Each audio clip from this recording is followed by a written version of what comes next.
আজকে বাজার থেকে বিশাল বড় একটি জাদুর আপেল কিনে নিয়ে আসছি। আর আমি কিনে নিয়ে আসছি বিশাল বড় একটি জাদুর ডালিম।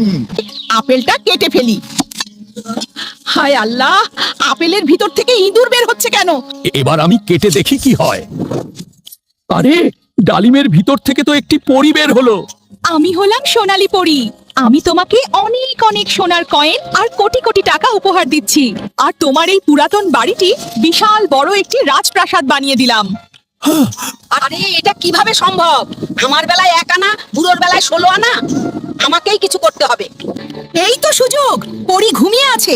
কেমিক্যালটা পরীর শরীরে ঢেলে দিলে পরীর সমস্ত শক্তি নষ্ট হয়ে যাবে। হায় আল্লাহ রে, আমার সমস্ত শক্তি নষ্ট হয়ে গেছে। আমি তো নড়তে পারছি না।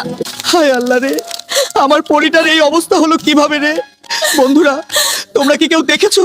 দাদু, তুমি কান্না করো না। যদি সবাই আমাদের ভিডিওতে লাইক সাবস্ক্রাইব করে তাহলে আবার আমার শক্তি ফিরে পাবো।